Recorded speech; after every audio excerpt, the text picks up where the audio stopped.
Café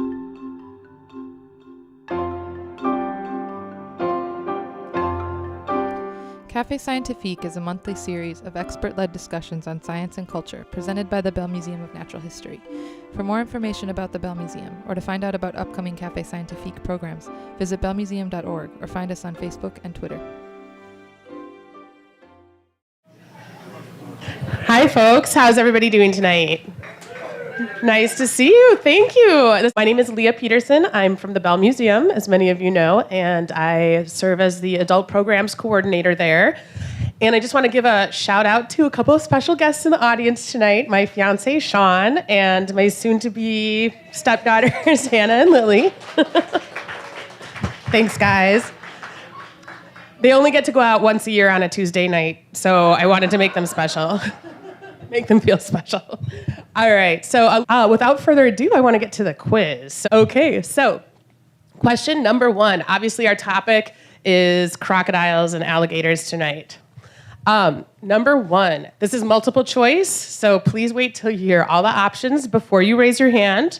Do not shout out the answer or you will be disqualified, okay? Everybody got it? Number 1. Which of the following differences between alligators and crocodiles is true? So 3 are false, 1 is true. A, alligators are endotherms, while crocodiles are ectotherms. B, alligator meat is edible, but crocodile meat contains tetrodotoxin, the same lethal neurotoxin as pufferfish. C, alligators are found in the wild all over the world, while crocodiles are found only in the US and China. Or D, alligators have shorter, wider, more U-shaped heads, while crocodile snouts are longer and more V-shaped. I gotta go with Hannah right there. D, that is correct. Well done. Good job, Hannah. All right, no more nepotism, I promise. I legitimately, her hand went up at the same time as everybody else's. All right, question number 2. In a 2013 paper, biologists reported observing tool use in American alligators in the US and mugger crocodiles in India. What were these tools and what were they being used for? A, crocs and gators were partially submerging themselves near bird rookeries with sticks balanced across their snouts, baiting herons and egrets collecting sticks for nest building into the perilous snack zone. B, crocs and gators were laying eggs in hollow trees underwater, then ripping bark from the tree and chewing it into the shape of a ball to manufacture a plug to plug any of the holes in the hollow tree. C, crocs and gators were breaking off sponges and wearing them over their snouts to protect their nasal passages from debris while foraging for fish burrowing in the substrate. And D, crocs and gators were adorning themselves with found feathers and trash in order to attract their mates. Stanley. A is correct, yes. According to this paper, crocs and gators were observed in these 2 different places, putting sticks on their noses in bird rookeries and tempting the birds to come try to collect the sticks, and then that was the end for the birds. All right, question number 3 is a true or false question. The muscles used by crocodiles to open their jaws are so weak they can be held shut by an adhesive bandage or a person using just one hand. True or false? Yes. That is true. Correct. Very good. Very good. All right, just 2 more questions tonight, okay? All right, number 4. Of the 20 to 80 eggs female crocodiles lay in a single clutch, what percentage are likely to hatch successfully and survive the first year of life? And I just want to say I got this from one source. There were a few different, interpretations of what that percentage might actually be. But okay, A, 99% survival. B, 55%. C, 25%. Or D, 1%. Lily. Oh, so close, Lily. Good call. But 1% is correct. Yes. So closer to 1%. Some of the estimates were closer to 20%. As many as 99% of hatchlings are eaten by large fish, monitor lizards, and in a twist of, I don't know, ironic justice, herons. So the adults are eating the herons and the herons are eating the babies. Works out. And also they're eaten by adult crocodiles. And if you have different stats on that you want to share, please feel free. All right, last question for tonight. Crocodiles share a 240 million year old common ancestor with their closest living relatives, the blank. Is their closest living relative A, pythons, B, sea turtles, C, mice, or D, birds? Right along the edge there. Yep, you. Birds is correct. Excellent. Thank you. Awesome. Thanks, Erin. All right. So by way of introduction tonight, I just have a little bit of background information about our speaker, Dr. Lang. He did his undergrad at the University of Michigan and visited the Itasca Field Station for a number of summers to do projects up there. So he was making his way westward into Minnesota and eventually North Dakota for education, and then earned his PhD from the University of Minnesota in 1977. His studies were performed in South Florida, but one of the reasons that he went into studying crocodiles and alligators is because of a tropical biology course he took from Dr. Frank Barnwell, who's also here in the audience tonight. So he told me that in the Bell Museum, the one that we're currently packing up and moving, there was a time when his project alligators were kept in the toilets. In the touch and see room. In swimming pools, actually, not actually in the toilets like everybody's worst crocodile nightmare. And then they were moved into their special tanks that they had for the touch and see. He did his postdoc work in Australia for several years and taught with his wife, Gretchen, who's also here tonight, who is an anthropologist at the University of North Dakota. And yes, one of the very important things that he's worked on over the years that may come up tonight, but is not specifically the topic, was the temperature determination of the sex of eggs of crocodiles. So, whether they were hatched to be female or male, depending on what temperature they were kept at when they were incubated, and that being determined in some way biologically by the hatching mother, I guess. Yeah? Is it the... Well, okay. Oh, just the temperature? So she didn't make any kind of decision about whether to warm it or cool it necessarily? Interesting. I didn't know.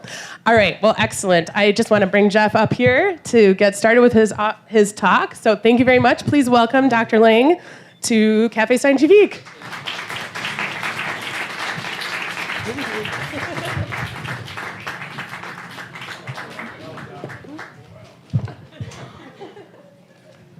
Great. Well, thanks so much for coming out tonight. And I want to tell you a little story about sort of a passion of mine.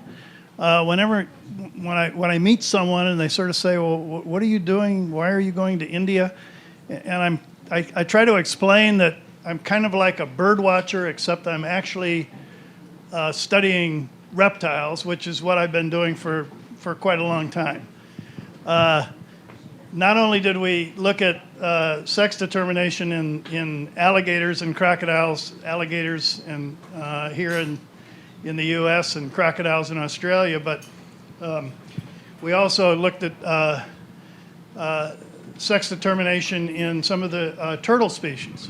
So I've ended up spending a lot of time looking at long-lived reptiles, some of which are quite big.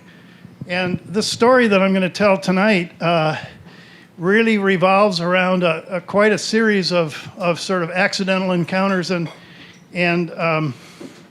if you'd asked me 10 years ago if I'd intended to spend as much time in India as I have, I probably would have said there's no way that could have happened.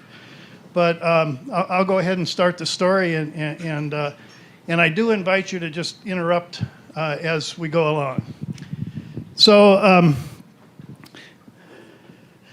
the Gharial is a very unusual crocodile. So one of the main take-home messages that I want to convey is not all crocodiles sort of lurk around near billabongs and pull people out of tents.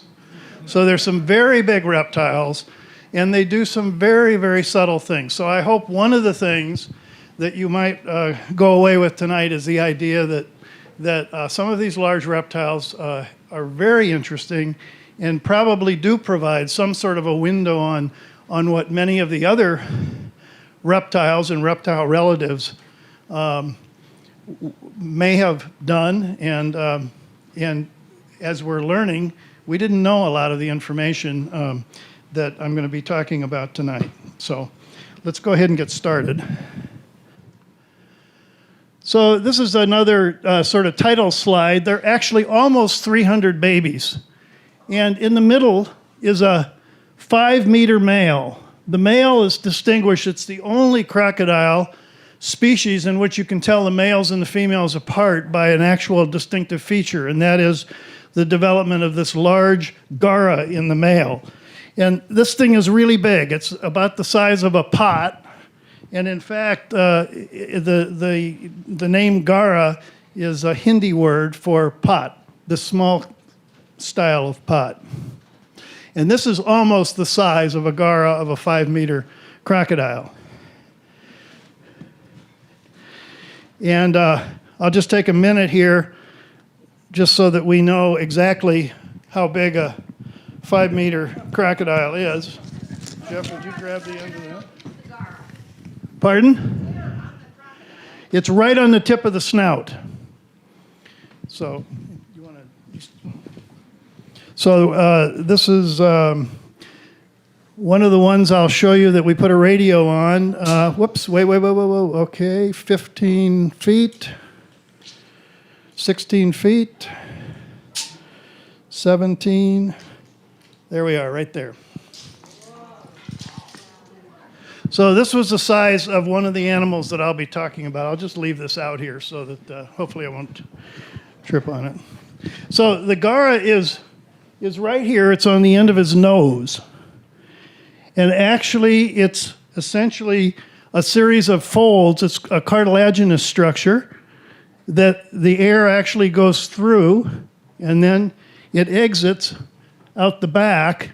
And so when he breathes, he actually sort of blows air toward his eyes.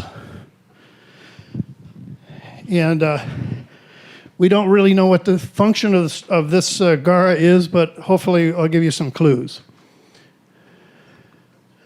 So the other take-home, I think, is that we've had really, really strong support from the zoo community, both in the U.S. as well as the international zoos. One of our main supporters has been the City Council of Prague, because the Prague Zoo is actually owned by the people of Prague, and they have supported us to the tune of around $10,000 to $15,000 a year for the last 3 or 4 years. And this has been very, very major and important and significant. And it's the zoos that primarily are supporting the kind of work we're doing, which is very qualitative, descriptive. You might call it natural history. But I think it's really key to understanding some of the things we need to know to make good conservation decisions. So this is the animal. It's a very unusual animal. We talked a little bit about alligators and crocodiles, and those are really a good series of questions. Gharial are in a third group, and they're the only species of that group living. But there's a very extensive evolutionary record. For instance, there used to be big gharials in South America, in Central America, even in Florida. And so it's a group that's been around for a long time, But today, the only surviving member of the group is this one species. They have very big eggs. The eggs are almost 3 times bigger than an average alligator or average crocodile egg. They have very long snouts. They begin eating fish almost within a week to 10 days after hatching. I would call them very precocial. They begin swimming upstream against the current right away within a couple of weeks. They live in groups. And the groups of the babies are usually accompanied by adults. So there are only about 2,500 Gharial globally surviving. They used to be extend all the way from western Iran all the way through Burma. But today the main populations are in India, and there's one small population in Nepal. So the total number we estimate is around 2,500. These are non-hatchlings, but this would be adults and juveniles. And by far, 80% or so of the entire world's population is on the Chambal River. Now, the Chambal River is a real sort of no man's land. It's essentially the home of bandits, dacoits. It has a very checkered history in North India. And there was a film made in the 80s, The Bandit Queen, and I just wanted to show a little segment of that.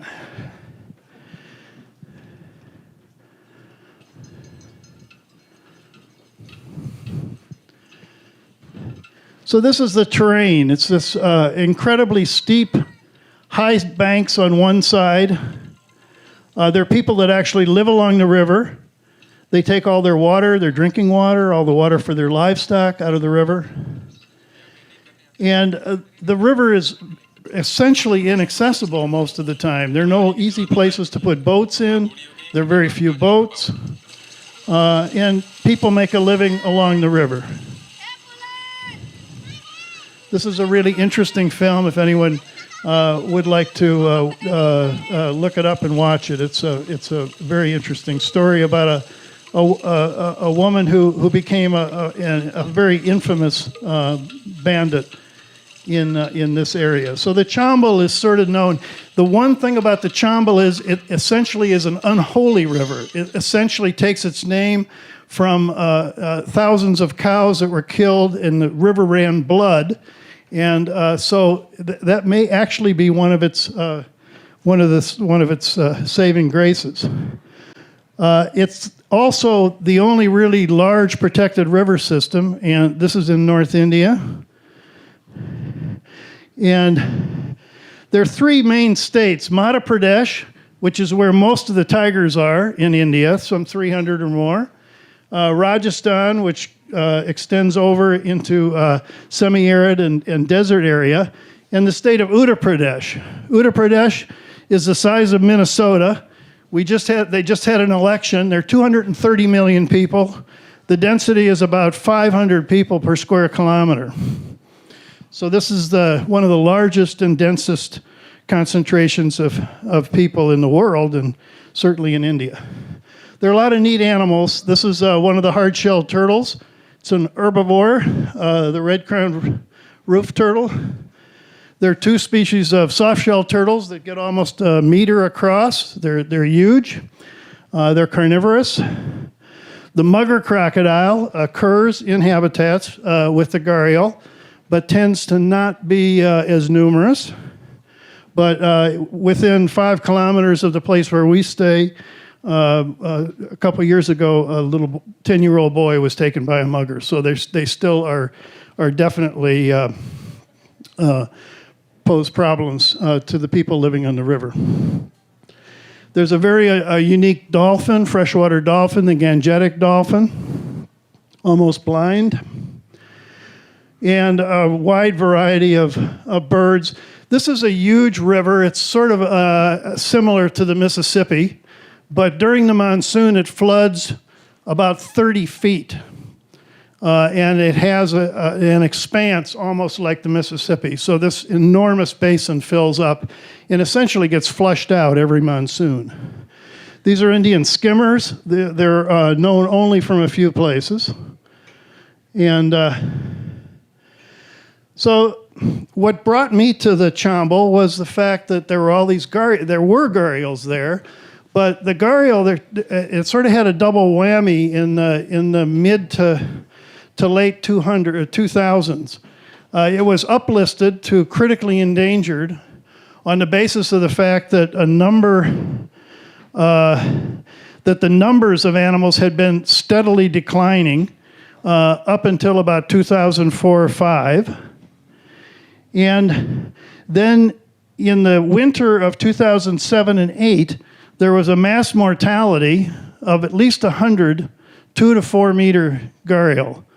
And no one really understood what this was all about. It was in December, January, and February, and I'm going to talk a little bit more about that. But that actually opened the door, so to speak. One of the problems with working in South Asia, and particularly India, is there's a real strong status quo mentality. And that is, especially when it comes to working on some of these animals, doing things like catching the animals and attaching tags to them, for instance, because there is a risk associated with that.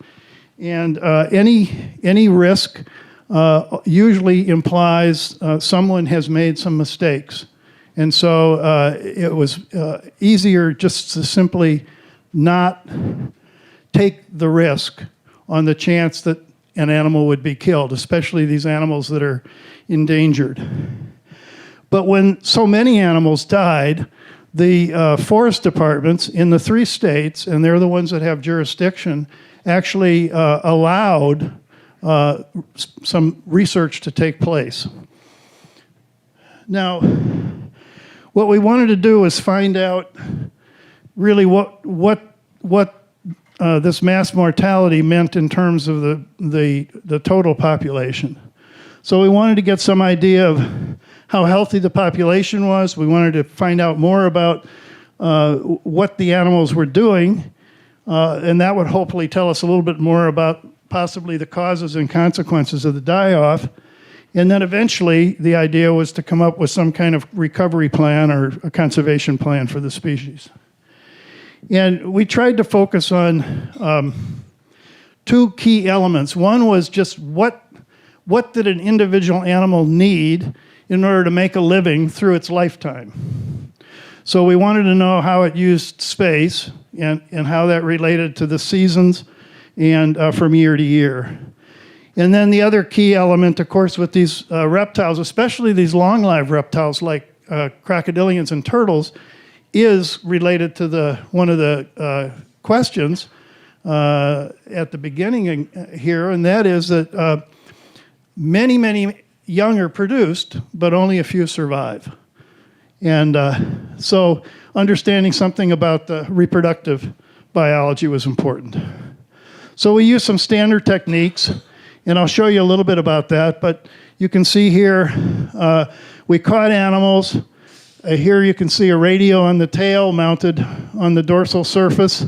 We caught animals using nets, and then we tracked them with telemetry. And we were fortunate that I had previously worked with turtles in Minnesota and Nebraska, working with ATS, which is a company that has its origins at the University of Minnesota at Cedar Creek.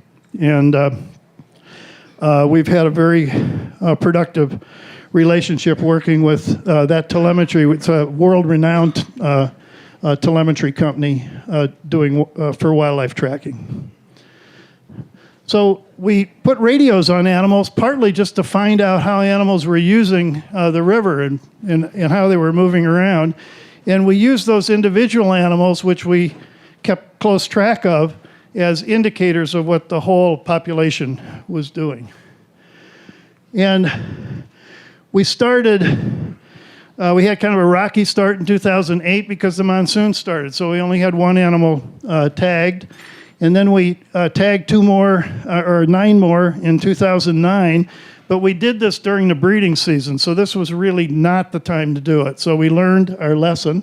And from then forward, we caught animals post-monsoon in November and December, and we tagged some additional animals. So we could keep track of each animal for about a year to a year and a half to 2 years. And actually, I was surprised when we finally added this up.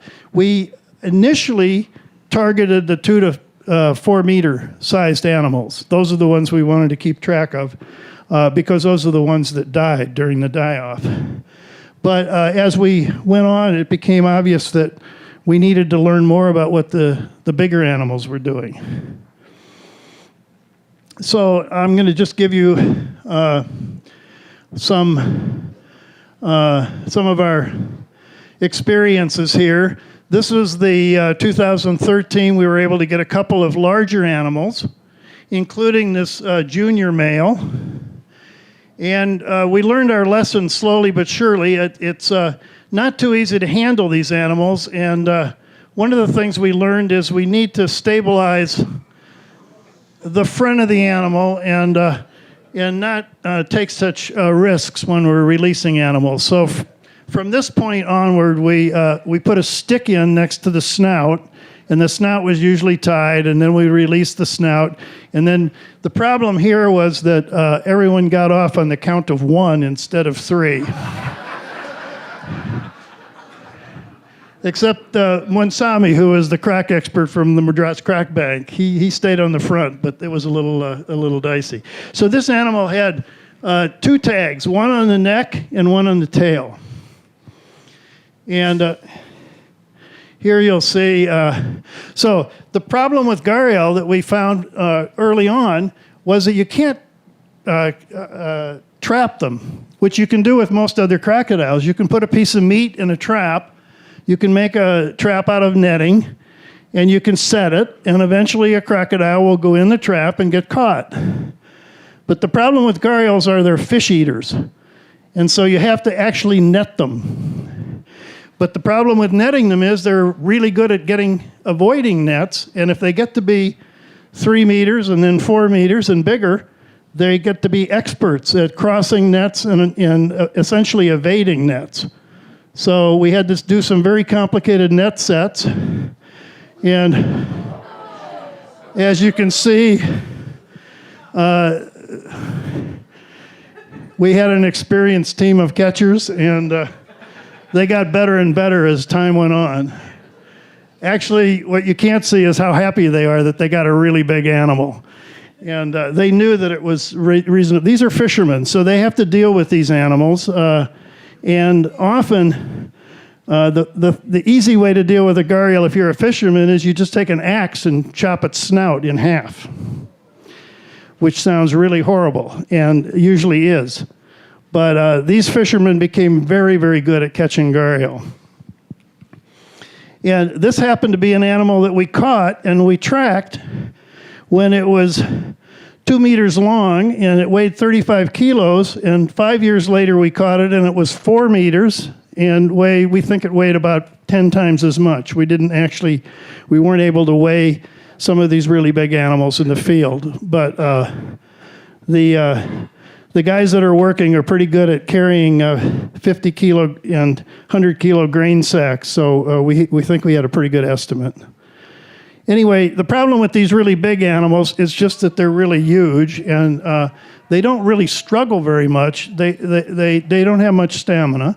They get very tired, but they're just unbelievably heavy and awkward to move around.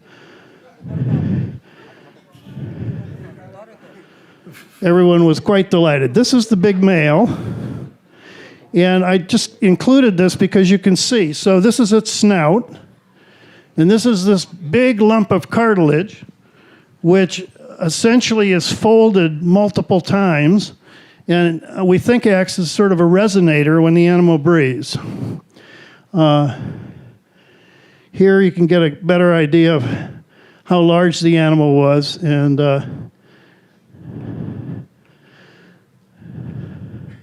so I want to focus now on some of the reproductive aspects because those were really some of the most surprising and some of the things that really distinguishes Gharial from some of the other crocodilians. First of all, the animals nest during the dry season. They don't make a mound nest like alligators and some of the crocodiles. They actually dig a hole in the sand, more like some of the turtles that you might be familiar with. They nest together in colonies, and then the nests they nest at the same time, and then the nests all hatch more or less at the same time. So there's synchronous hatching.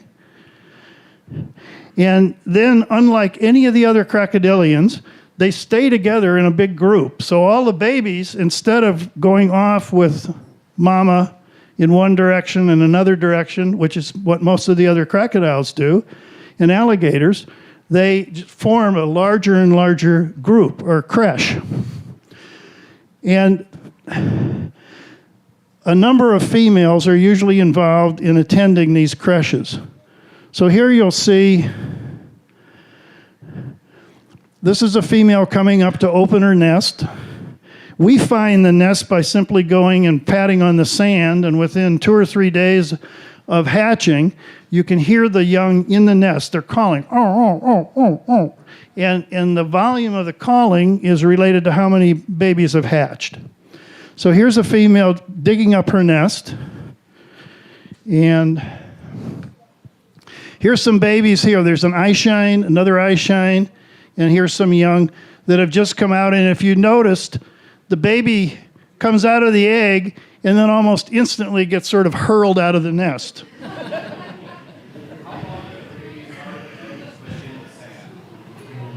They probably can hatch a day, 2, 3 days, but they're 16 to 20 inches down in the sand.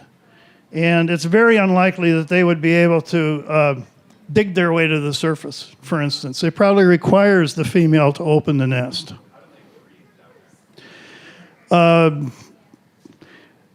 There's enough air. Good question, though.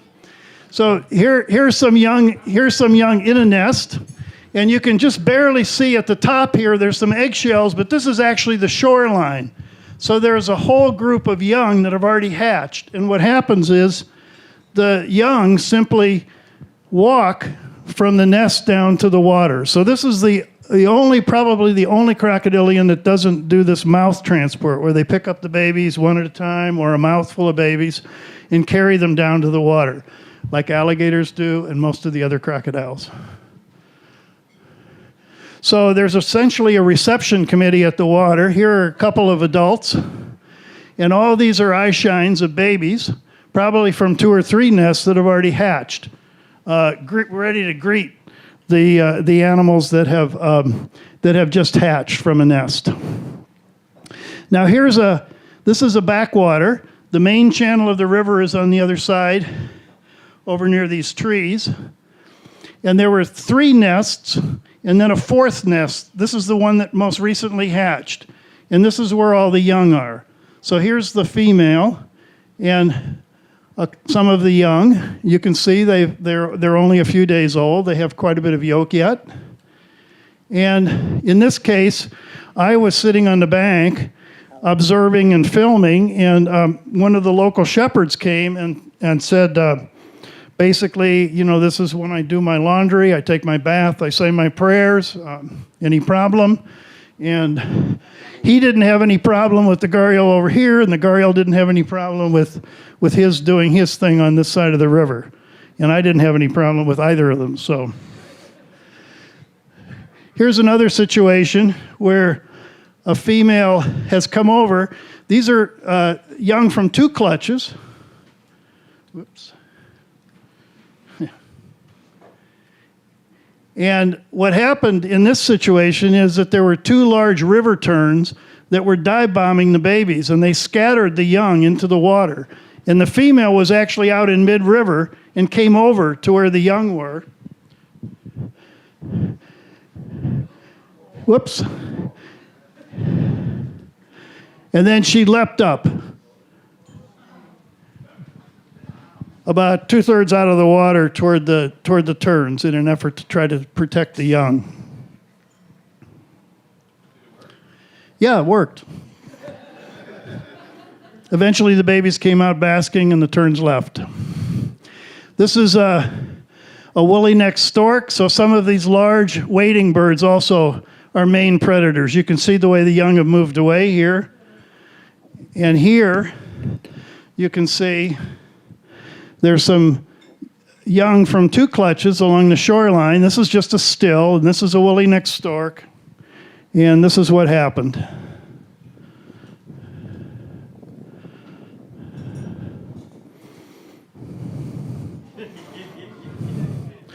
So these avian predators are really significant, especially during the daytime, and the fact that there are adults attending to the young makes a difference.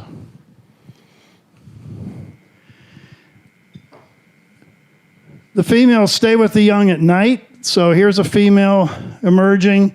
You can see a fish in the water. So we did a lot of game camera work, and we're continuing to do that. So these young are just a couple days old, and they're at the water's edge. And so you can see, literally, there are hundreds of babies. And the interesting thing is that even though there are 10, 15, 20 females sometimes associated at these nesting colonies, only a couple females are the main dominant females that come in to take care of the young. They seem to take turns, but there is definitely some sort of a dominance hierarchy. But they don't stay next to the babies all day or all night. They come and go. So this is just a video, a time lapse, and you can see the time here. So now it's 7 o'clock, 8 o'clock, and you can see the female comes in 10 o'clock, midnight. So the female comes and then she goes, and the young sort of spread out. Sometimes they're on her back. 4 o'clock in the morning. And then it gets light, and you can see how tight the group is now during the day. So there must be some advantage in not being dispersed and dispersing at night. So the young all hatch at one time. They form these really large groups. The females are sort of more or less on routine attendance. But if there's a major disturbance, usually the females will retreat back to mid-river, and a guardian male associated with the nesting side of the creche will come in and defend the young. And this is one of the rare times that you see the males, because they're very good at sort of avoiding being around. So this is just a male, sort of a close-up view. He happened to pose right in front of one of the game cameras. And you can see here's the gara on the tip of his snout. You can see he's got essentially just a narrow bone for his lower jaw, and same thing on the upper jaw and the skull. And then here's the gullet. And here's another male that came out, and you can see how close he is. Here's the microphone. Here's the lens of my camera. Here's a sun umbrella. And he came out literally almost into my lap. And we sat there for 2 hours, and then I got up with an iPhone, and I was going to do a panorama, and at that point, he just turned around and went racing back into the water. But during that 2 hours, we were sitting quietly. The young came out, and they started to crawl on his tail, and he was just simply there. He was just stationary next to the young. Now, this is still, you can see this was a place where we had 30 nests that hatched, so this is a large group of young. We actually had two groups, a very large group and a smaller group. And if you approach one of these groups, what happens is the females will usually retreat back to mid-river, and the male will come from either downstream or upstream. He's not necessarily right there, but he responds fairly quickly. So now this is the video. You can see the young are moving around. And the male has come in and then positions himself literally between us as we approached and any of the young. And now you can hear what it sounds like when the animals breathe through this gara. It's actually much louder than this when you're actually on the river. Take my word for it. But so part of the function of that gara is to sort of make this breathing, accentuate the breathing, and make that very audible for the animals for anybody in the vicinity. And here's a male at night with young. You can see young are sort of totally all over his body. And here's a male early in the morning.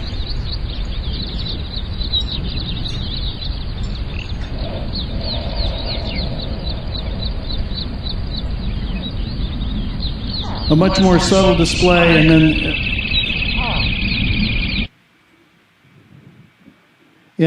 the young vocalize a little bit.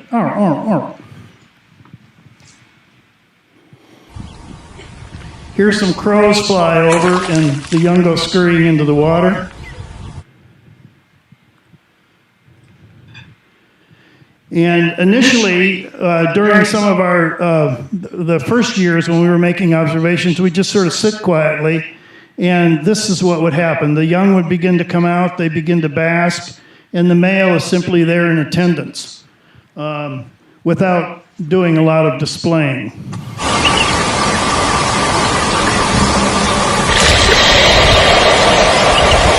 This is just another example of where there are a number of different gradations in terms of the breathing can be sort of modulated, and then the young respond by vocalizing when the male breathes in this way. Yep.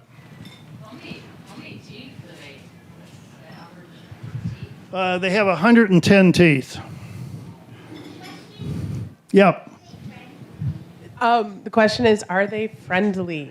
Are they friendly? I don't know if I'd call any crocodiles friendly, but they definitely get used to regular activities on the river that people engage in. They take their goats down, they water their cattle, they do their laundry, they take a bath. Gharial are fish eaters, and they just simply don't pose any particular problem to people. The only time that you might have a difficult time when they might not be friendly is if you were holding one of the babies and the baby was vocalizing, and that's what we're doing here.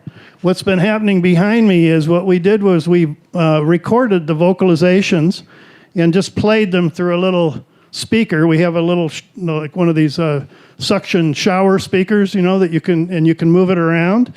And so we played the vocalization of a baby that was being held, presumably being threatened, and the male came right in. And you can see from the way it moved around, we had a microphone here because we didn't know if it was going to vocalize or make any sounds.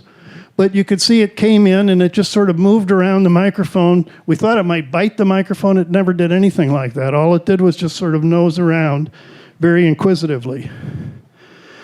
The males stay around with the young for about 4 to 6 weeks, but they're most attentive during that first couple of weeks when the young are really small.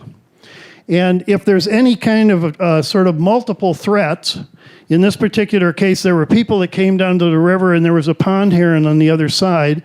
So both the male and the female came and guarded the creche, essentially, in this case. And there was another instance in which there were some kites that were threatening a clutch of young. And here's the male. This is the male's gara and his eyes. And the female with some young on her head. Anyway, both parents came in and essentially were both present to confront the potential predators. And so the people get used to the animals on the river. And so here's one of these large males. And here you can see a grandfather has just taken a bath. And there's a little 3 or 4 year old boy that comes out of the water. And there's a woman doing her laundry in the back. And in a minute, she'll sort of emerge with a sorry And all of this sort of just goes on without people being too concerned. People do distinguish between Gharial and the muggers, which do pose a threat.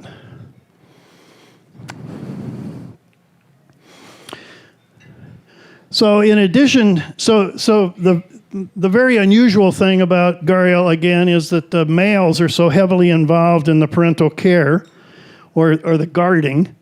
And this is not really, there are examples in some of the other crocodile species of males behaving in a protective manner, but nowhere near to the extent that is evident in the Gharial. And then we have a couple of instances of what we think is guarding behavior by animals that we don't think are the parents. And I'll give you a couple of the examples. This is that animal that we tagged, and it only had a little tiny gara, and we know it wasn't involved in any breeding.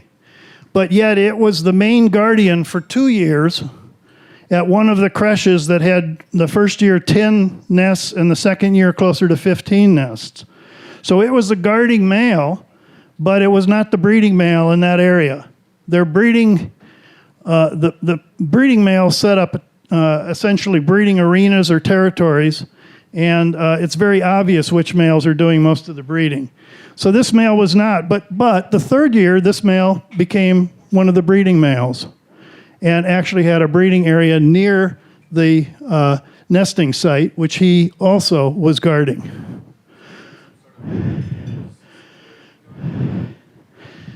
Yeah, I think what I think is happening is that we essentially have some apprenticing.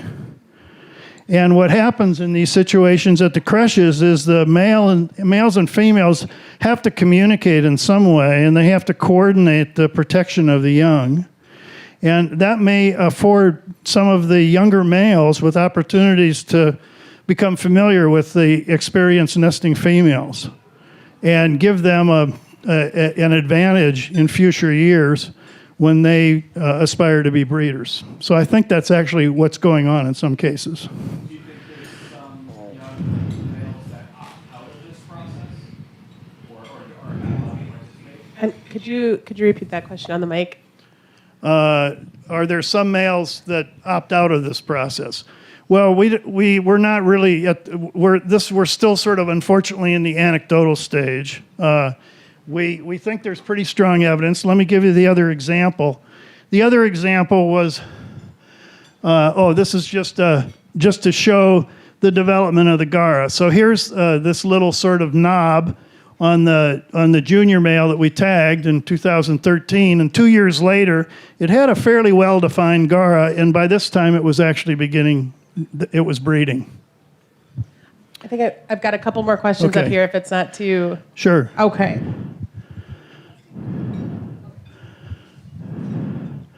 What are the primary sources of food for these infants? Is it like minnows in the water, or how many fish are there, and how mature are the fish that the little ones eat?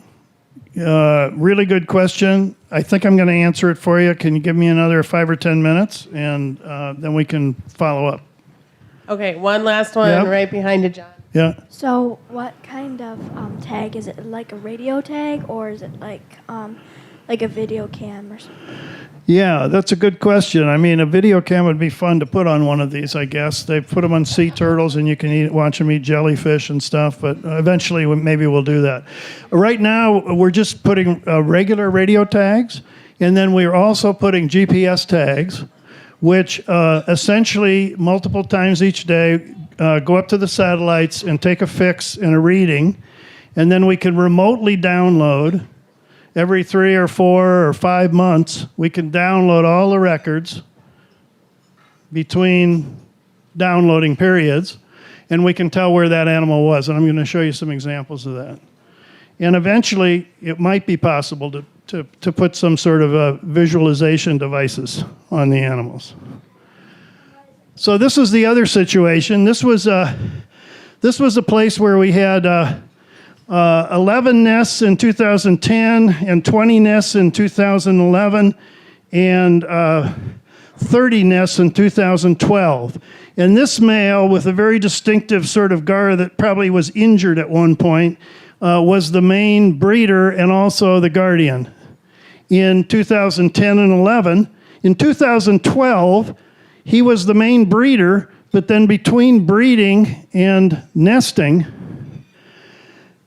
this male came in. They had a major series of contests, and both animals got scarred. This male disappeared, and this male stayed around, and he's the one that we featured in our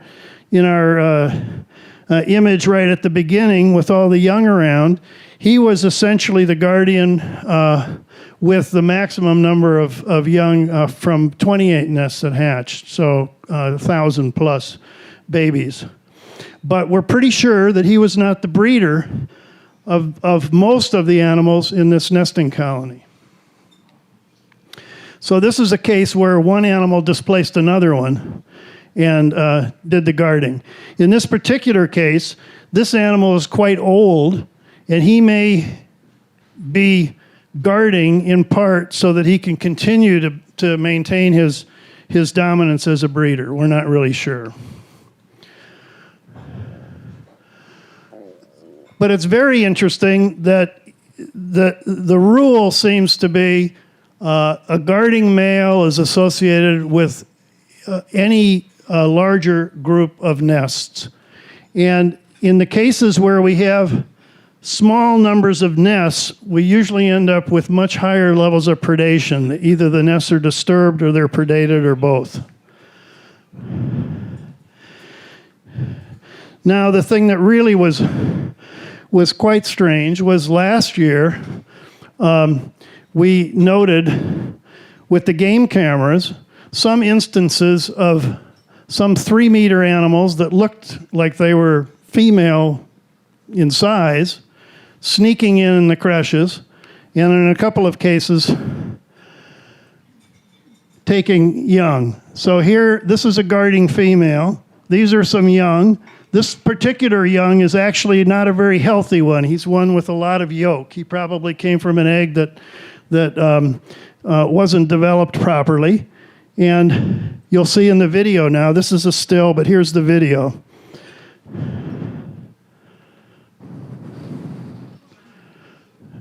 That particular animal seemed to be singled out. We have only a few instances where these 3-meter size animals came in and selectively took hatchlings. We're not really sure what's going on. We're guessing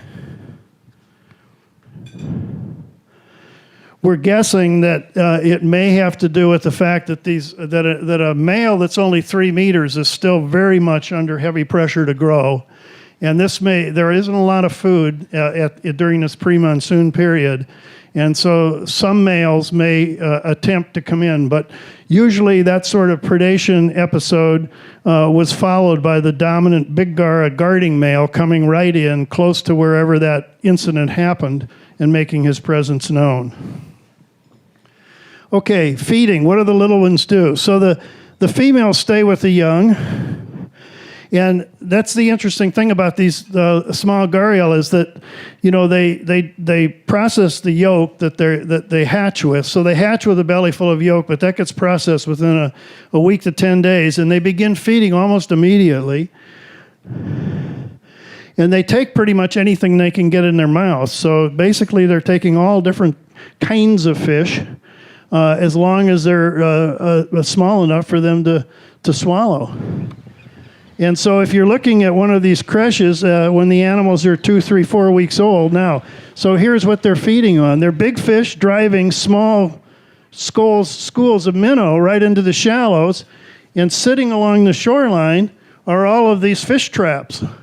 Every one of those little Gharial is sitting there with its tail up against the back of the sand in the shallow water, and it's got its mouth slightly agape.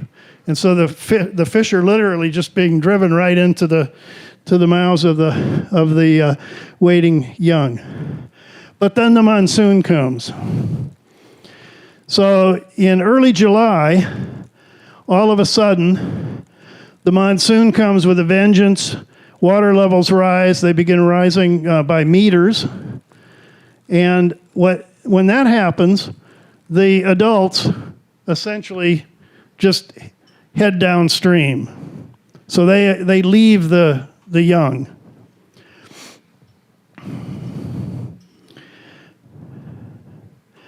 And it's around that time when the creche, when the integrity of the creche in terms of its of the animals staying together seems to wane, and the animals seem to go off on their own. What we think is happening in these situations when the water comes up very quickly is you have a lot of very shallow habitat created. And so what we think is happening is the smaller animals are actually moving laterally. And we have good evidence, though, that the bigger animals are moving downstream. And so the adults go down, and it turns out one of the places that acts like a magnet is the confluence of the big rivers. So this is the Chambal coming along here. This is a female near her nesting site, and then she moves down, and she moves down within a matter of just a few days. For instance, one of these animals was observed in the evening at a bridge 30 kilometers from the confluence, and the next morning she was down at the confluence. This is the Yamuna, which goes through Delhi and by the Taj and Agra and on down. It's only about the 10th the size of the Chambal, but where those two rivers come together, there's a very good feeding opportunities. So during the monsoon, there's rapid movement downstream, and primarily by the large adults, and then they hang out at the confluence while the rivers are in flood. And this is what it looks like. These rivers, they have slightly different drainages, so the Yamuna actually floods a little bit ahead of the Chambal, so they're not perfectly coincident in terms of their flooding regimes. So in this case, this is the Chambal in the distance. You can see how muddy it is, and you can see there's almost a boundary layer, right, or a boundary right here between the two rivers. So this is the Yamuna, slightly clearer and less in flood at this particular time. And what the animals are doing is essentially just moving right along this boundary layer, and they're feeding. And the fishermen know this is like really good place to fish, because the turbulence that's created where the two rivers are coming together disorients the fish and makes them a little easier to catch. And so it's possible to just, actually for the adults, this is like the adult equivalent of what we saw with the hatchlings. The adults simply congregate near the confluence, and they just are almost constantly feeding. And this is the warmest time of year. The water is high. And so probably almost easily 2/3 to 75% of their energy is probably acquired during this only 2 or 3 month period. This is a aggregation. There's very little fighting. There's very little interaction at all, other than the fact that animals are just feeding. So the large adults move. We were fortunate that we had 3 near adult female-sized animals in the first group of 10 that we marked, and the second group, and we monitored some longer movements of roughly 100 kilometers. And then when we put the GPS tags on, we were able to get longer movements. So our big mover now is a female that's moved 210 kilometers up and down the river, and she's done this in 2015, 16, and now in 17. So this is a seasonal pattern. She just basically moves upriver, and this is where she hangs out, where eventually she breeds and nests, and then when the monsoon comes, she heads downstream, and then turns around and does the whole thing all over again the next year. This is the big male. And the male has a slightly different pattern. And just bear with me here. These are the locations. And what you'll see right away is this is sort of the dry season range. Here's the river, the Yamuna. Here's the Chambal. And that big explosion was essentially just lots and lots of locations in the same, locations on different days in the same place. So basically the animal had a very restricted range during the dry season. Then it moved down and it hung out down here during the monsoon. And then it actually went down a little bit in the combined Yamuna and Chambal. And then it turned around and it went right back up again. So the males also have well-defined patterns, but they tend to sort of head back to their familiar areas without such long distances in most cases. Okay, this is just to give some idea of what it's like moving around during the dry season, tracking some of these animals. This is, we essentially go by jeep down to the river, through some market towns. This is one of the local towns where we stop and get our vegetables.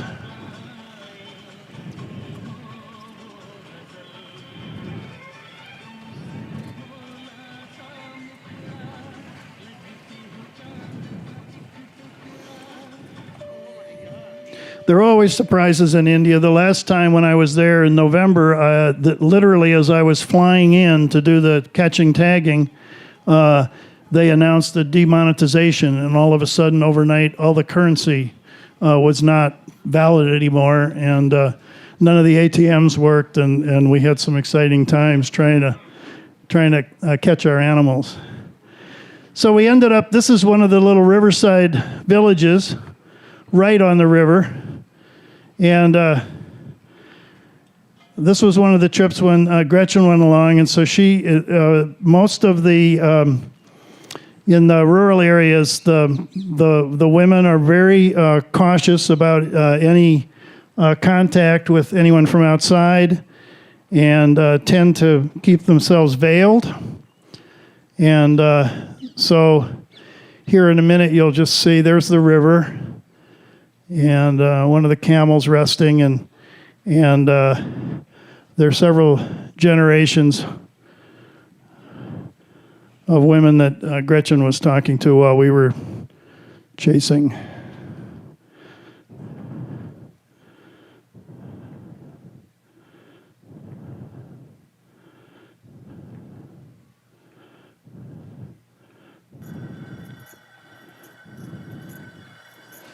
So life on the river is definitely challenging. Mustard is the main crop that's grown because it can be grown under these semi-arid conditions. Millet. And of course the river is used for pretty much everything. Everything from drinking to bathing to watering the livestock to actually a dumping ground for stuff you don't want. Okay, well, what about the smaller animals? One of the things we found early on was that these smaller animals that were 2 to 3 meters showed almost no extensive movements at all. They had really restricted ranges, home ranges. They just didn't move very far up and down the river. They didn't go down to the confluence during the monsoon. They didn't really move upriver. And we think this helps us understand a little bit about the die-off that happened. Some vets came in, they did some autopsies, but it was never really possible to find out what killed the animals. The conventional explanation was that it was pollution from the Yamuna, but the problem is that the Yamuna is chronically polluted. It wasn't just polluted during this 2007 and 8 period, it's pretty much polluted most of the time. And this is the pattern of the die-offs. The die-offs all occurred about 50 or 60 kilometers upstream from the confluence. And these animals, if they behave like the animals that we tagged, were not actually moving down to the confluence. So they probably weren't necessarily becoming exposed directly to the toxins. So what we think was happening was some sort of local spill. The subadults are definitely sedentary, and the thing about the die-off was it was very specific to Gharial. It didn't affect anything else, none of the turtles, none of the other aquatic birds that ate fish. It didn't affect the mugger.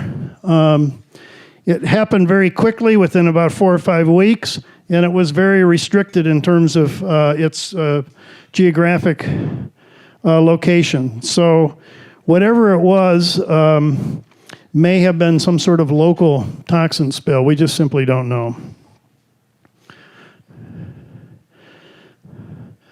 Okay, so this is one of the other things that we've been able to do, is to sort of work out within the year what the animals are doing at different times. And you can also appreciate, if you're going to do a survey, one of the best times to do it is in February when the animals are out basking, so it's easy to count the animals. But if some of the animals that you're counting have moved up the river and others have actually been living on the river in the same place, then it's important to know a little bit more about what individual animals are doing and what the different life stages are doing in order to interpret what you go out and see. So I just wanted to show you a little bit about what the animals are doing the rest of the year. So these are some males.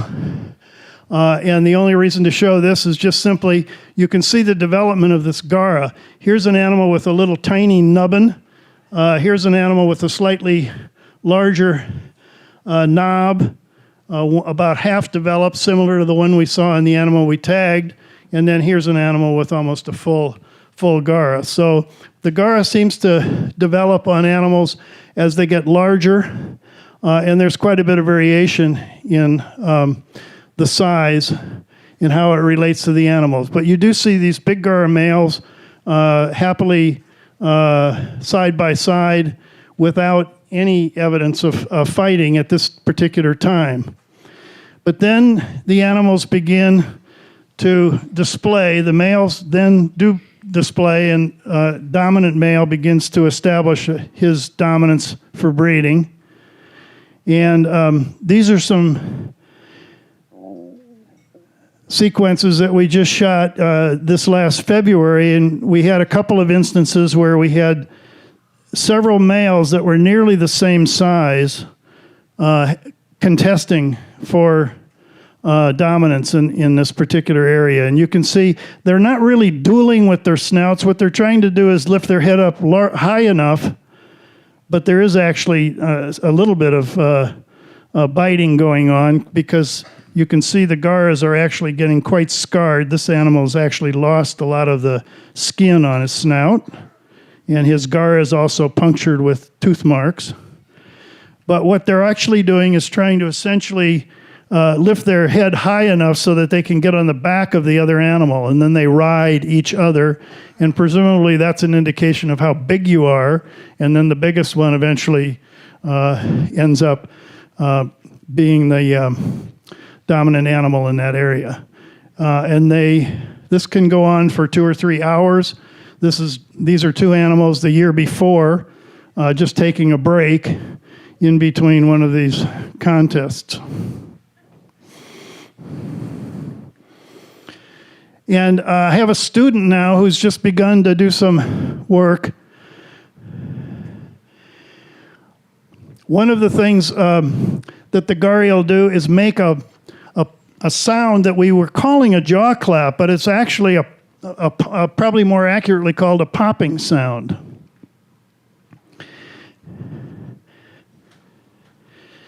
Yeah, I'm not sure this is going to play. So in this particular example, we actually... No. Well, anyway, I'll just briefly describe what we found, and that we're just in the initial stages, but what happens here is the animal actually submerges underwater and produces a popping sound, but it's actually not moving its jaws because there'd be a lot of water disturbance associated with that. And ahead of that is actually an infrasound component, because in this particular case we had 2 or 3 spoonbills that were standing in the water nearby, and all of a sudden the spoonbills, from resting with their beak in their back posture, woke up and suddenly come to attention, and then a fraction of a second later you can actually hear the sound produced. So there's an infrasound component. The sound is produced underwater but it's not produced by snapping the jaws. It's produced probably by somehow pushing air through different chambers in the respiratory system. It's just been discovered recently that crocodilians actually breathe like birds. They have a one-way airflow system, which is typical of birds and was always thought to be associated with very high energy and maximum oxygen extraction. But in crocodilians, it's probably actually related to something like diving and being able to spend hours underwater in a situation where you're not necessarily using huge amounts of oxygen like birds. Anyway, these are some shots of the male displaying. So the male displays in his breeding area. He usually excludes other males, which are on the periphery, and the displays are characterized by this heavy breathing, again through the gara, and females that are receptive approach the male, and then they court and mate.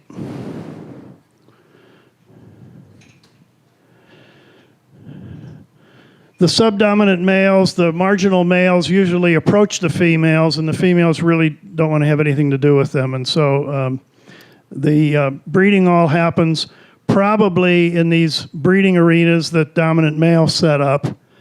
But we think the pattern is actually quite complicated, and it may actually be the females that are deciding who to breed with, and they're probably actually maybe visiting more than one of these breeding areas in a season. There's a lot of evidence in most of the other crocodilians of multiple paternity within a clutch, so that means all the clutches aren't necessarily full siblings, and that may well be happening in Gharial as well. So most of the action happens underwater, but there you can see the male. They're in probably water that's a meter and a half deep. And this takes 10, 15 minutes. So this is a pattern of movement by one of the females. One of the females we had marked with the GPS unit. And what we found was the first year, 2015, the female didn't nest, but she hung out near the nesting areas. And then the second year, she actually had a breeding area, which you can see here. And then eventually she moved from the breeding area down to a nesting area where she eventually laid her nest. So the GPS loggers give us much finer scale daily movement of the animals, and that in combination with the manual tracking that we're doing, it's sort of a way we can ground truth the manual tracking. And in most cases, there's a pretty good agreement between the spatial patterns that we get from those two systems. Okay. So then nesting begins. The females dig these nests. These are trial nests. And you notice they're not up on the top of the high sand. So they love high sand banks. So this is 15 to 20 feet from the water line, and the water line will continue to recede. And then there's deep water usually at the base of these nesting sites. So one of the advantages of putting your nest 2/3 of the way up is it's really hard for the predators to get down and steal the eggs. And as a guardian or a protector, you can also keep track of what's going on during the incubation period. The nest the nesting sites are very dynamic along the river, so they occur. Typically they're big monsoons, and then there are nesting areas for a number of years, and then the whole system shifts locally. So. And one of the things we're beginning to do, in addition to this study of communication among the male gharials, so this popping sound that I mentioned, actually the males produce that, and they sort of talk to each other essentially over about half a kilometer from one end of the sandbank to the other. And if one animal produces these sounds, the other animal will respond. And what we don't know, though, is how the adults are communicating with each other, the males with the females, and also with the young. So one of the things we want to do is look in more detail of that at the creches. And also with the eggshell material, we can essentially identify the hatchlings as individuals, and we can also get a marker for the female. And then we simply have to sample some of the males to work out how genetically how the animals are related to one another, to pin down some of the unknowns associated with things like the alloparental care. And then intriguingly, we find that when the animals are like 9 months, so this animal is about 9 months old, and the next nesting season is beginning. And some of these animals, there are not many of them because there is a very high mortality rate, but these smaller animals like to hang out near some of the big adults, and the big adults actually will display to them, and which is very intriguing. And so there's some hint that there's some interaction between these animals even a year after they're hatched. So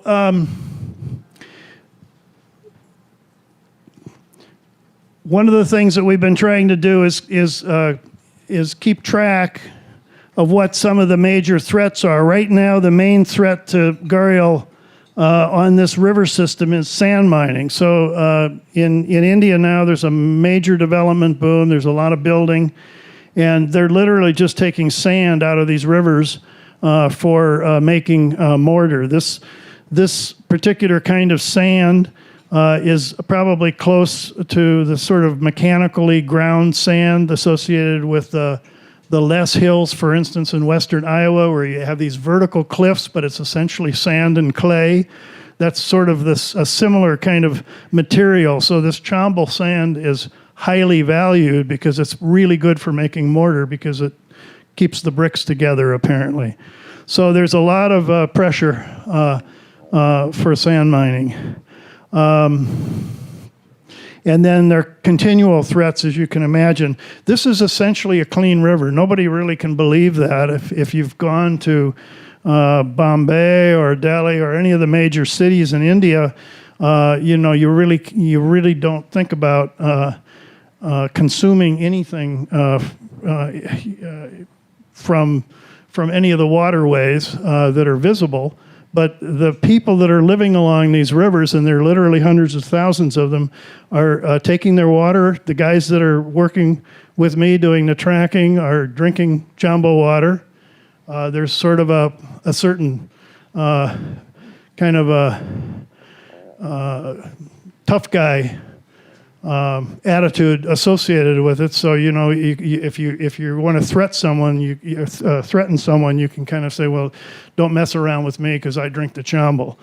But it is potable water, and the livestock are totally dependent on it, and as well as for irrigation. So there's a major threat in terms of water extraction, water coming out of the river.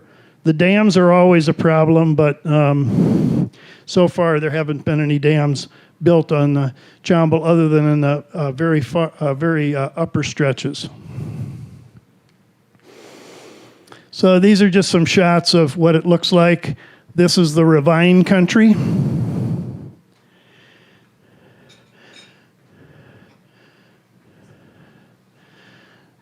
You're never very far from people, but in some ways, for studying an animal as secretive and as hard to study as a crocodilian, in some ways that's sort of a asset because the animals are really used to people, and as long as you don't do anything really different. So, for instance, when we go down and turn on our telemetry equipment and sort of start speaking loudly in English, then sometimes we think the animals actually can tell a difference between when there's a different presence on the river. They're incredibly used to sort of the usual day-to-day activities, and when there are large groups that move up and down the river, the animals react very differently. So these are just some more shots. Sand mining by camel has been occurring for probably a long time. You can see here, this is the other side of the river, and this is an area where the sand has been removed. We're also involved in some community programs. This is one of the locals from across the river, and these are a whole bunch of babies, and he came over and, basically said, why did you let all these animals go in our river? We don't want these gharial in our river. We're out fishing. We're catching fish. We don't want these gharial. They're going to eat all our fish. And yet this was in his backyard. And so there are a number of programs. The Forest Department sometimes takes the lead. This is one of the Forest Department guys who is also leading these community programs that are sort of environmentally focused. This is a little group of villagers. And one of the things is the kids do these plays where different kids take different roles. So this is a turtle, and this is a gharial, and here's a shepherd, and there's a bird. And the bird is saying, don't cut down all the trees, leave some place for me to nest. And the turtle's saying, don't leave too many nets in the water. And the gharial's saying, don't take all the sand, etc. So we do capacity building programs for the Forest Department. And this is the fellow who's done most of the hard work, Pankaj.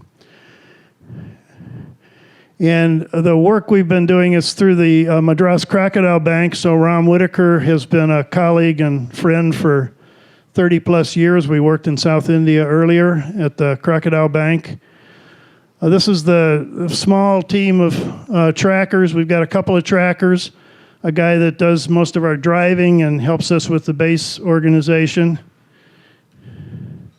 Pankaj was the one who really observed the male involvement early on and pointed this out, and was instrumental and has been the main tracker and naturalist researcher on the project year in and year out. Here he is. His father grew up on the river and was a boatman.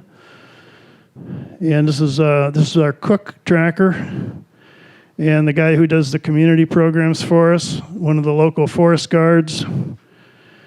And this is one of the older headmen in the village where we stay. We stay in a rented building, just sort of in the middle of town. It's a little village of maybe 1,600 people. This is the building, and we have a shade area on the roof, and that's where we pitch our tents and hang out some of the time. It's pretty basic. Mostly vegetarian, but the occasional fish and chicken have been consumed as well. Here's some egg curry.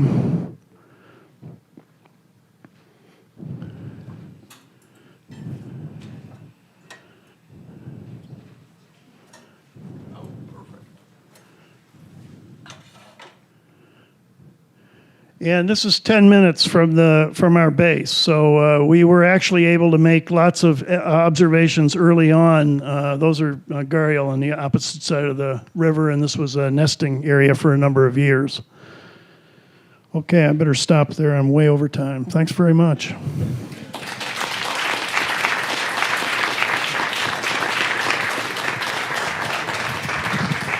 Thank you.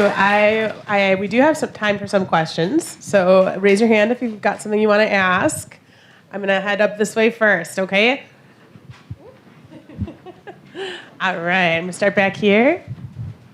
How long do gharial normally live?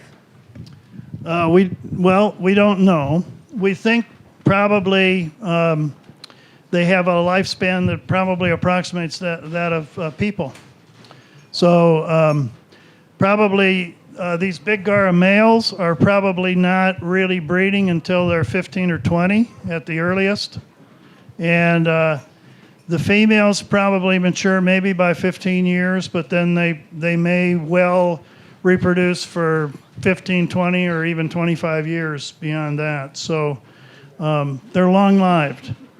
And when you think about the actual population dynamics, the two animals really just have to replace themselves. So this huge production of young is just sort of it's just sort of a gamble every year. And some years are good years, and some years aren't. That's one of the major differences between these long-lived reptiles and things like birds and mammals, which produce fewer young, but consistently do it in a regular pattern.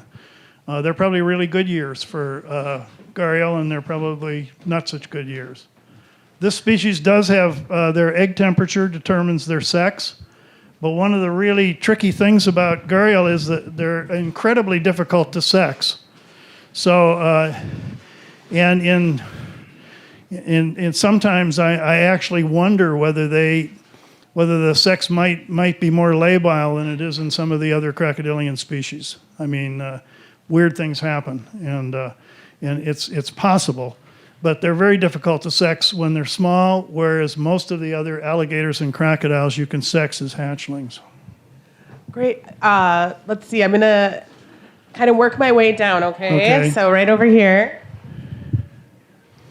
What's their dominant sense, and how do they perceive the world? Well, good question. Their lifestyle is they're essentially a water's edge predator.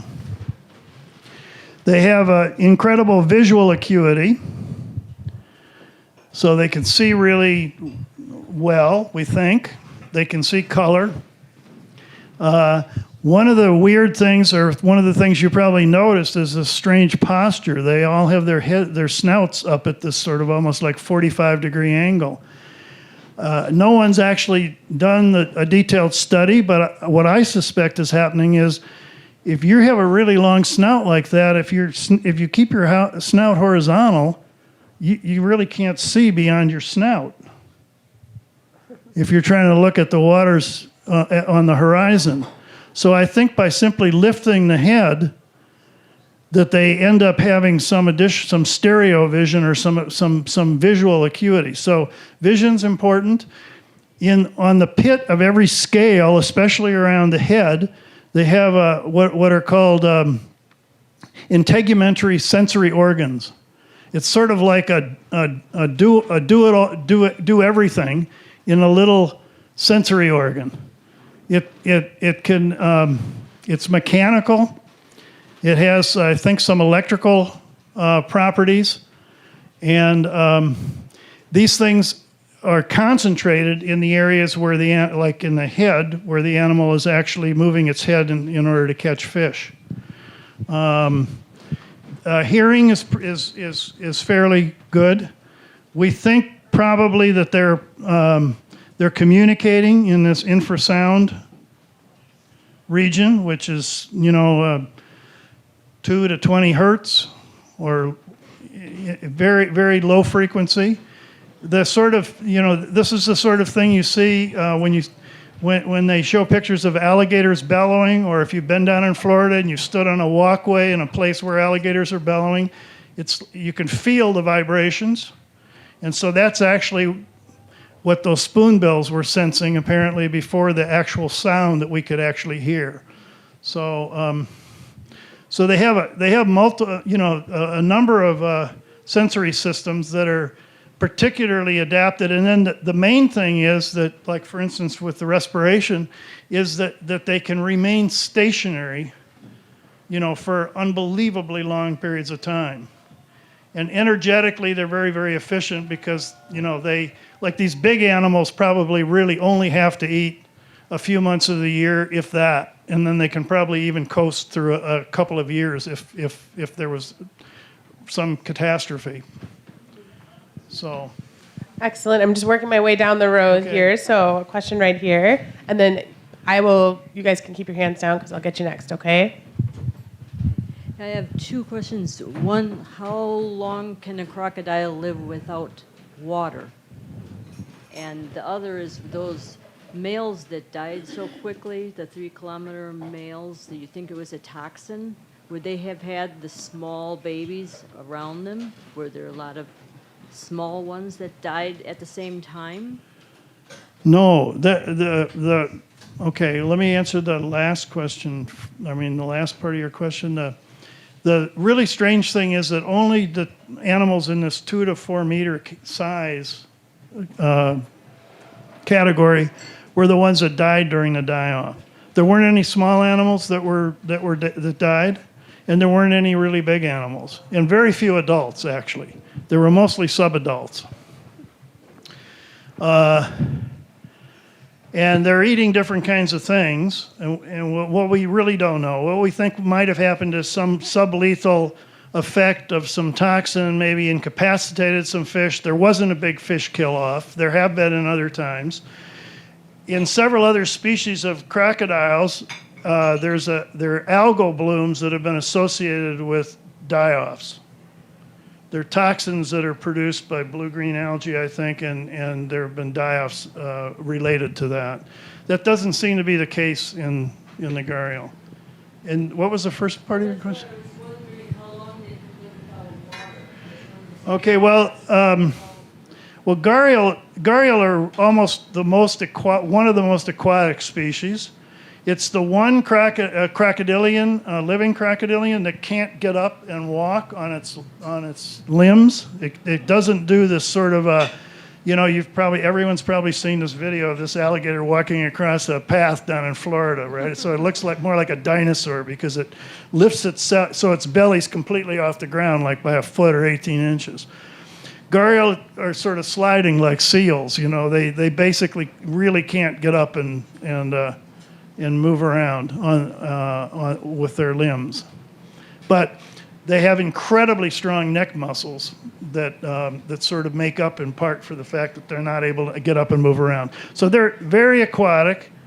Some species of crocodiles, like the Australian freshwater crocodile and the mugger, the one that actually lives in many of the freshwater habitats, the mugger is kind of like an Asiatic alligator in a way. It's about the same size. They're probably a lot meaner, but they actually can kind of check out and almost aestivate. So they make, in Sri Lanka, they make tunnels, and during the hot time of year, they actually go down and stay underground in tunnels for a period of time. When they don't feed, maybe there's a little bit of water. Most crocodilians will dry out pretty fast if they don't have any access to water. The big problem they have during part of the year is heat. And so in tropical species, you find they do a lot of heat avoidance. There's always a focus on the fact that alligators are out basking in the sun, so the idea is that animals are always wanting to get warm, but there's a cost to getting warm. When you get warm, your metabolism goes up exponentially, so it really costs you a lot in terms of energy at the high end if you're hot. So one of the ways you can conserve energy is to stay cool. So one of the things that these animals do during the hot time of year is submerge. And so the gharial actually during May and June, and it's like 45, 50 degrees centigrade. So it's 120 to 130 degrees during this time when the babies are hatching. So we only get up early in the morning and we're out at 5 and we're back by 8 or 9 o'clock, and everybody's checked out from noon to 4 o'clock. It's just too hot. You can't do anything. And we're drinking like 7, 8, 9 liters of water a day just to stay hydrated. So the gharial probably are not living without water for very long, but some crocodilians can manage for a little while. Okay, we've got another 2 questions over here. I'm going to hand the mic to you. What was your question? Yeah. Why do they have those thingies on them? Their snouts. What, this? Yeah. Yeah, well, that's a really good question. I don't know. Hopefully we can find out. So what we think is, we don't know how the sound is produced. So what we need to do is get together with somebody who's a respiratory expert like this. There's a woman in Utah who's actually really studied in detail the airflow. So what happens in crocodilians is they have a whole bunch of chambers, kind of like in birds, and the air comes in, it goes into the back, it's in these chambers, and then it gets pushed through across the oxygen exchange system and then out. It doesn't come in and then go out again like in birds and mammals, this sort of typical bird or mammalian lung structure. It's a very unique structure, and so what we think is that maybe this gara has to do with helping produce this sound. It's not very impressive, I guess, and we had trouble with the sound because it's kind of a buzzing sound, but I guess if you're a gharial, you can hear it, and it's important. So. I have 2 questions. Number 1, do you know how fast their heartbeat can beat? No, I don't know offhand. Good question. It probably varies a lot with temperature. And is there a way to tell the sex of right after they're like when they're like little? Is there a way? No, you can't. Okay, one last one. Do the babies have the gharials? No, only the big males. But why? Well, we don't know. Okay, we got a question right there. I was just curious, how big are the eggs? They're about like that. They're about 100. So like an alligator egg might be 70 or 80 grams. So but a gharial egg is going to be about 2 or 3 times that, like a huge goose egg probably. And they lay about 35 to 45, sometimes 50 eggs. And then they nest all kind of close together. So not right on top of each other, but within basically a body length or 2. And so there's this huge advantage. So what we think is happening is this colonial nesting is sort of the key to the whole thing. The females are basically, calling all the shots. They're basically deciding where the best place to nest is, who they're going to mate with, and then where they're going to nest. So we think that these nesting sites are probably made up of offspring that have been parented by males from a number of these different breeding places. And so somehow these junior males are getting sort of recruited to help guard the babies, in part because maybe they're going to benefit eventually from breeding opportunities with some of those nesting females. Great. I think we'll have to wrap it up there and give just a little bit of time before possibly the next rehearsal comes in at 9:00. So thank you very much, Dr. Lang, for being here. Thank you all for joining us tonight. And I really hope to see you for our May installment before the summer comes around. Check us out on the website if you have any questions. Thank you again. Bye-bye. Thank you.